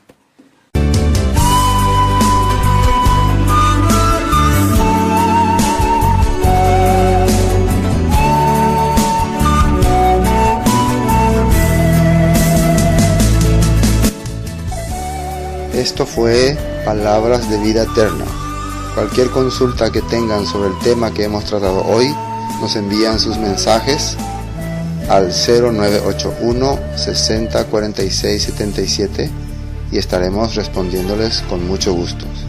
Bendiciones y hasta pronto.